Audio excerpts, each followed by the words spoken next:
All right, so hello and welcome everyone on Akash Baju's Day channel.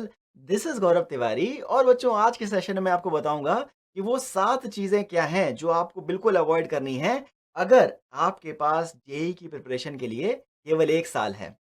बच्चों इस list में वो बच्चे आएंगे जिनका 11th अच्छा नहीं हुआ, तो केवल 12th है उनके पास जिसमें उन्होंने 11th भी कवर करना है और साथ के साथ उनको जेई की तैयारी भी करनी है। और इस लिस्ट में वो बच्चे भी आएँगे जिन्होंने ड्रॉप ईयर लिया है और केवल 1 ही साल है उनके पास जेईई की तैयारी के लिए। तो चलिए बिना किसी समय को बर्बाद किए स्टार्ट कर देते हैं अपने इस लेक्चर को। और लेक्चर शुरू करने से पहले मैं आपको बता देता हूँ कि 14 डेज़ के लिए आप आकाश बायजूस के जेईई ऐप को बिना किसी दिक्कत के ट्राई कर सकते हैं, राइट?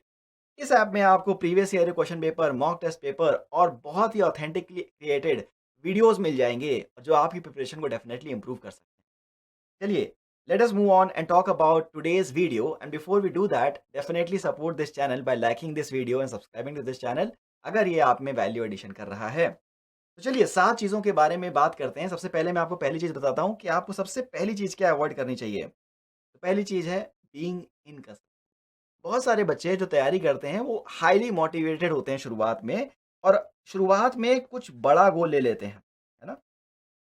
शुरुआत में कुछ बड़ा गोल ले लेते हैं कि मैं डे 1 से 12 घंटे पढ़ूँगा, डे 1 से 10 घंटे पढ़ूँगा। मेरे हर लेक्चर में कुछ बच्चे पूछते हैं कि सर हम 10 से 12 घंटे कैसे पढ़ें? मैं आपको बता देता हूँ कि ये जो तरीका है, शुरुआत में ही अपने ऊपर टारगेट इम्पोज़ कर देने का, ये लॉन्ग रन में काम नहीं करता है। थोड़े समय तक ये काम करेगा, फिर बर्नआउट हो जाएगा और आप कंसिस्टेंसी खो सकते हो, राइट? तो हम कंसिस्टेंसी कैसे अचीव करें? अगर हमें कंसिस्टेंसी अचीव करनी है, तो सबसे पहले हमें अपना नॉर्मल स्टेट पता होना चाहिए, राइट? अब ये नॉर्मल स्टेट क्या है? सर, अगर हम 5 घंटे डेली पढ़ते हैं और अगले ही दिन से 12 घंटे पढ़ना चाहते हैं, तो क्या ये कंसिस्टेंट हो पाएगा? हमने कहा नहीं, यहाँ पर समस्या आएगी। आपका नॉर्मल स्टेट अगर 4 घंटे डेली पढ़ने का है, 5 घंटे डेली पढ़ने का है, 3 घंटे डेली पढ़ने का है, तो कभी भी उसमें एक ड्रास्टिक चेंज मत लाइए, राइट? आप ये सोचिए कि 4 घंटे तो मैं पढ़ता हूँ, लेकिन अगर मैं उसको 5 कर दूँ, तो अगले दिन मैं 6 कर सकता हूँ, अगले दिन मैं 7 कर सकता हूँ। एक डेफ़िनिट टाइम पीरियड में मैं अपने गोल तक पहुँच सकता हूँ, राइट? तो वो गोल का टाइम ज़रूर डिसाइड करिए अपने लिए। मतलब कि मैं ये नहीं कह रहा कि आप बड़े गोल मत रखिए 12 घंटे पढ़ने के। अगर आपके अंदर इच्छा शक्ति है, अगर आप पढ़ना चाहते हैं, तो डेफ़िनेटली आप 12 घंटे पढ़िए, 14 घंटे पढ़िए, किसी ने आपको रोका नहीं है। लेकिन आप उस गोल को अपने ऊपर इम्पोज़ मत करिए तुरंत। अगर आप बड़ा गोल ले रहे हैं, जैसा कि मैं हमेशा कहता हूँ, आप बड़ा गोल ले रहे हैं, तो आप बड़े गोल को पूरा करने के लिए खुद को समय ज़रूर दीजिए, राइट? खुद को समय ज़रूर दीजिए। तो अगर आपने 12 घंटे तक पढ़ना है, तो आपको खुद को समय देना है अपनी नॉर्मल रीडिंग आवर से, अपने गोल रीडिंग आवर्स तक पहुँचने के लिए। अगर तुरंत ये करोगे, तो कंसिस्टेंसी चली जाएगी। बीच में या तो आप बीमार पड़ सकते हैं, तब कंसिस्टेंसी जाएगी या आपका मोटिवेशन या बाकी चीज़ें आ सकती हैं, जिनकी वजह से कंसिस्टेंसी पर डेंट आ सकता है, ठीक है? तो ये चीज़ें आपको ज़रूर करनी है। आपको बड़े गोल लेने हैं और बड़े गोल अचीव करने के लिए अपने आप को समय ज़रूर देना है। You have to achieve your goals over a time. Second चीज़ सेकंड चीज़ है जो बहुत ज़्यादा बच्चों को अफ़ेक्ट करती है, वो है कि अनडिफाइंड रिसोर्सेज़, राइट?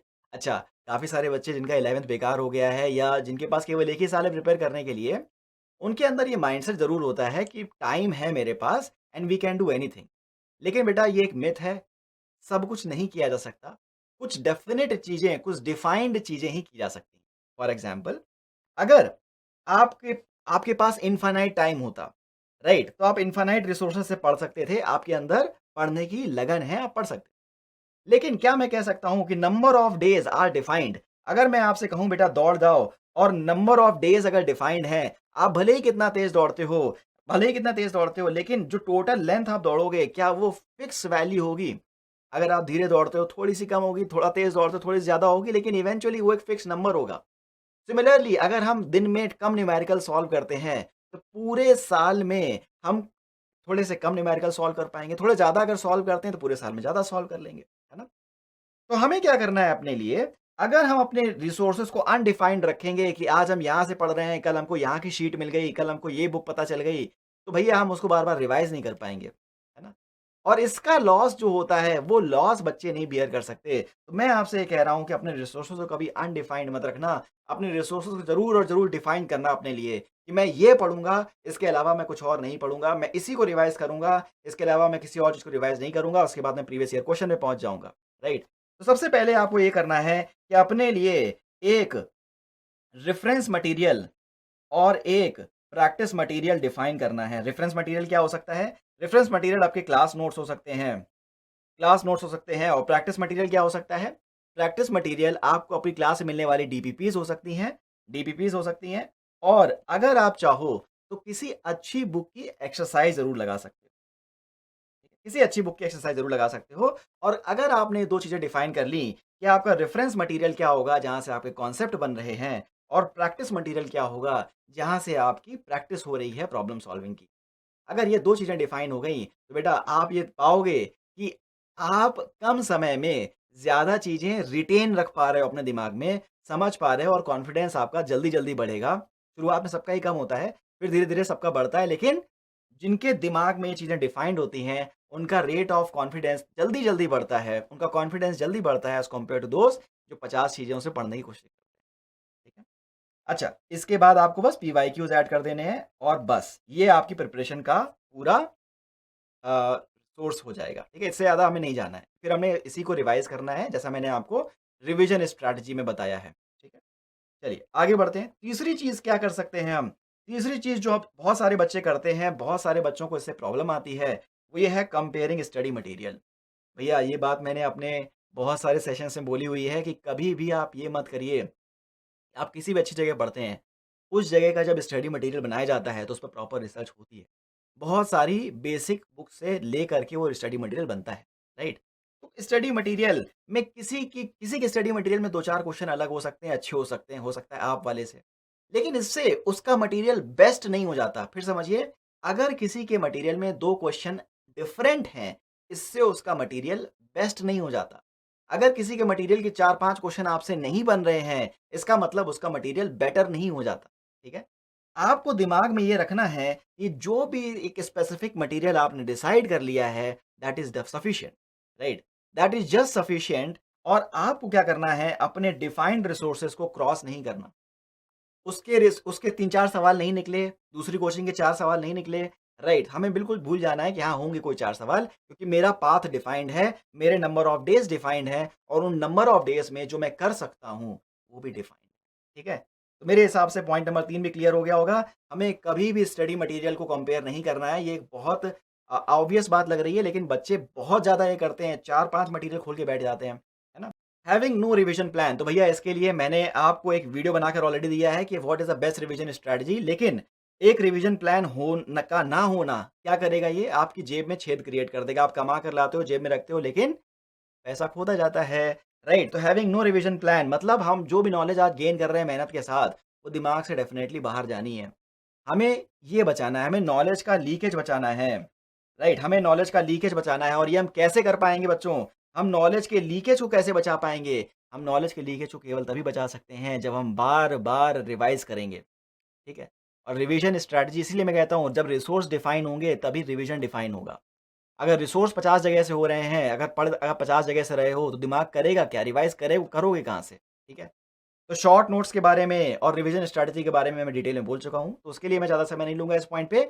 बस मैं इतना बता सकता हूँ कि एक रिवीजन स्ट्रैटेजी ज़रूर होनी चाहिए आपके पास। नेक्स्ट चीज़ है internalising the results of mock test. कभी भी ये मत करिएगा, इससे कॉन्फिडेंस बहुत ज़्यादा तेज़ी से गिरता है। मतलब या तो इससे आपको फेक कॉन्फिडेंस आ जाएगा या तो आपका कॉन्फिडेंस बिल्कुल गिर जाएगा। आप जगह-जगह पर मॉक टेस्ट दोगे, करीब आप 250 दिन की प्रिपरेशन करोगे, 300 दिन की प्रिपरेशन करोगे, फिर उसके बाद आप 30 दिन से लेकर के 60 दिन तक आप मॉक टेस्ट के माहौल में गुज़ारते हो, राइट? जनरली एक एस्पिरेंट इतना ही समय देता है, ठीक है? जिनके पास 1 साल है, मैं उनकी बात बता रहा हूँ। तो 30 से 60 दिन अगर आप मॉक टेस्ट के एनवायरनमेंट में हैं और इसमें अगर मैं मान लूँ किसी ने दिए होंगे करीब 40 मॉक टेस्ट, किसी ने दिए होंगे मान लीजिए 30 मॉक टेस्ट, किसी ने दिए होंगे 50 मॉक टेस्ट, ये मान लीजिए मैं एक नंबर ले रहा हूँ, राइट? अब मान लेते हैं कि आपके कंसेक्यूटिवली अपने दोस्त से कम नंबर आ रहे हैं, अपने दोस्तों से ज़्यादा नंबर आ रहे हैं, तो इसमें दोनों तरह की हमें चीज़ें नहीं करनी। क्या नहीं करना है? हम जब दूसरों से ज़्यादा नंबर लाते हैं, तो हमें ये नहीं सोचना है कि भैया हमारे तो नंबर आ रहे हैं मतलब मेरे सब्जेक्ट स्ट्रॉन्ग है, नहीं। Those are just marks just limited to that particular mock test. कोई भी नंबर आपके आए हैं, वो उसको हमें एग्ज़ाम हॉल में ही छोड़ के आना है ना? मॉक टेस्ट का केवल एक ही पर्पस है, एनालिसिस करना, जो मैं अगले पॉइंट में बताऊँगा आपको। मॉक टेस्ट का केवल एक पर्पस है, जो आपको आपके वीक पॉइंट्स बताए, जो आपको आपके वीक पॉइंट्स बताए, है ना? मॉक टेस्ट के नंबर्स को अगर कम आ रहे हैं, तो उससे हमें डिमोरलाइज़ नहीं होना है। मॉक टेस्ट के नंबर अगर ज़्यादा आ रहे हैं, तो उससे हमें ओवर कॉन्फिडेंट नहीं होना है। मॉक टेस्ट का मतलब क्या है, आपको वीक पॉइंट्स बताए, जैसे मैंने बार-बार बोला है आपको, ठीक है? बिल्कुल भी इसके नंबर्स को, इसके जो भी इससे आ रहे हैं आउटकम्स को, उसको इंटरनलाइज़ नहीं करना है और उसको डिस्कस तो बिल्कुल नहीं करना है, ठीक है? तो ये एक अलग अलग पॉइंट है। कई बच्चे ऐसा करते हैं, ये वाले पॉइंट में मैं क्या बता रहा हूँ, कई बच्चे ऐसा करते हैं जो समय की बर्बादी करते हैं। ऐसा होता है कि वो घर से बाहर निकले, किसी दोस्त के पास गए, प्रॉब्लम डिस्कस करने के लिए, लेकिन डिस्कस करने लगे कुछ और, राइट? किसी अपने मार्क्स को डिस्कस करने लग गए, दूसरी कोचिंग मटीरियल में, आप दूसरी कोचिंग का दोस्त है आपका, आप उसके कोचिंग मटीरियल को देखने लग गए, राइट? लेकिन आप समझिए, आपके पास total number of days fixed हैं।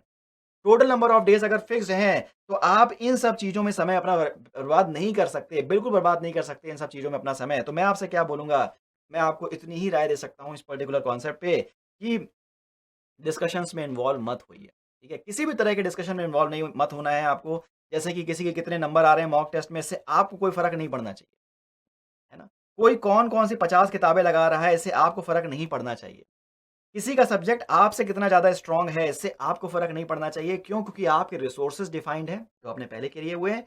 आपका रिविज़न प्लान डिफाइंड है, तो आपका दिन भी डिफाइंड है, राइट? इससे कोई फ़र्क नहीं पड़ता, आपका दोस्त अगर आपसे कुछ नंबर ज़्यादा लाता है या कुछ नंबर कम लाता है, राइट? ज पूरे बड़े सिनेरियो में जहाँ 10 से 12 लाख लोग बैठे हुए हैं, आपका दोस्त उतना ही स्ट्रेंजर है, जितना कि कोई और स्ट्रेंजर हो सकता है। बात समझ में आ रही है? राइट, तो आपको कभी भी अपने दोस्त से खुद को कंपेयर नहीं करना है। वो बहुत छोटा सैंपल साइज़ हो जाएगा। ये चीज़ हमें बिल्कुल नहीं करनी है। ओवर डिस्कशन से हमें बचना है, राइट? अगली चीज़ क्या हो सकती है? अगली चीज़ हो सकती है कॉम्प्रोमाइज़िंग एक्यूरेसी फॉर स्पीड। बहुत सारे बच्चे मुझसे कहते हैं, सर मुझे शॉर्टकट मेथड बता दो, मैथमेटिक्स की कोई ट्रिक बता दो। बिल्कुल नहीं करना है हमें ऐसा, ठीक है? कॉमन सेंस से आगे जो भी जा रही हैं ट्रिक्स, ज़्यादातर वो तो एग्ज़ाम हॉल में दिमाग में आती नहीं है, राइट? और अगर उन पर मैं वीडियो बना दूँ, भले ही मैं आपको ये समझा दूँगा कि ये वाली ट्रिक लगा दो और ऐसे इसका अंडर रूट निकाल लो, ऐसे इसका क्यूब रूट निकाल लो, राइट? ये सारी ट्रिक्स बहुत अच्छी होती हैं, लेकिन इनको प्रिपेयर, इनके लिए जो समय लगता है, वो काफ़ी ज़्यादा होता है। ये इसको इन इन ट्रिक्स को इंटरनलाइज़ करने का समय काफ़ी ज़्यादा होता है। ये उनके लिए अच्छी हैं जो 2-3 साल, 4 साल, मतलब बहुत सारे समय लगा कर के प्रिपरेशन कर रहे हैं। आपके पास लिमिटेड नंबर ऑफ डेज़ हैं। किसी भी ट्रिक पर आपको जाने की कोई ज़रूरत नहीं है। आप बेसिक पर स्टिक करिए, स्मूथ चलिए, राइट? हर स्टेप को फ़ॉलो करिए। Go smooth, smooth is fast, right? अगर आप एक बार में क्वेश्चन को लगा लेते हो, दूसरों से 10 सेकंड ज़्यादा लेते हो, लेकिन बार-बार क्वेश्चन को चेक करने की आपके अंदर अंदर से एक आवाज़ नहीं आती, यार क्वेश्चन तो बहुत जल्दी लग गया, लेकिन एक बार इसको चेक कर लेता हूँ। अगर आपके अंदर ये नहीं आता बार-बार, तो आप डेफ़िनेटली उन बच्चों पर एक एज रखते हो कि आपने एक स्मूथली क्वेश्चन को सॉल्व किया है और आप कॉन्फिडेंट भी हो। तो go smooth, smooth is fast, right? Right, तो these are the things that I will tell you कि अगर ये 7 चीज़ें आप फ़ॉलो करते हो, तो डेफ़िनेटली आप ये पाओगे कि आपकी प्रिपरेशन पूरे साल कंसिस्टेंट रहेगी, राइट? बीच में ऐसा नहीं हुआ कि आप अचानक से मन में आया कि आज तो मैं बहुत बढ़िया से प्रिपेयर करूँगा और फिर अचानक से आपकी प्रिपरेशन जो नीचे जा रही है। अप्स एंड डाउन से आप बेटर तरीके से लड़ पाओगे, क्योंकि मेरे बच्चों बात मानिए, 1 साल की प्रिपरेशन में कई बार अप्स एंड डाउन्स आएँगे, लेकिन अगर आप इस तरीके से तैयारी कर रहे हो, तो उन अप्स एंड डाउन से आप खुद निपट लोगे, है ना? तो मेरे हिसाब से, मेरे ख़्याल से आपको बच्चों ये वाले टिप्स फ़ॉलो करने चाहिए। अगर आप फ़ॉलो करोगे तो डेफ़िनेटली आपको इम्प्रूवमेंट देखने को मिलेगा, राइट? अगर आपको ये सारे एफ़र्ट्स पसंद आ रहे हैं मेरे बच्चों, तो once more time I will say कि आप इस चैनल को सपोर्ट कर सकते हैं, इसको लाइक, शेयर, सब्सक्राइब कर सकते हैं और all the best for your exam for your next year. और फिर से मैं कह देता हूँ, 23rd से, यानी कि, या 23rd से नहीं, बल्कि मैं तो कहता हूँ परसों से ही यानी 17 से आप आ सकते हैं आकाश बायजूस के जेईई चैनल पर, राइट? आपको इस पर 12th के वीडियोस इस सीरीज़ करके आ रही है, राइट? आप इसको सीरीज़ का एन्जॉय कोई का यूज़ कर सकते हैं, राइट? अपने प्रिपरेशन में 4 चाँद लगा सकते हैं, राइट? आपको रेफ़रेंस मटीरियल अच्छा मिल जाएगा। जैसा मैंने बताया कि हर क्लास का पर्पस होता है आपको रेफ़रेंस मटीरियल देना, और प्रैक्टिस मटीरियल आप डिसाइड करते हो खुद ही, ठीक है? तो आशा करता हूँ ये सारी चीज़ें आपके लिए मददगार साबित होंगी, right? I will see you there in the next video. Till then बेटा टेक केयर, बाय बाय।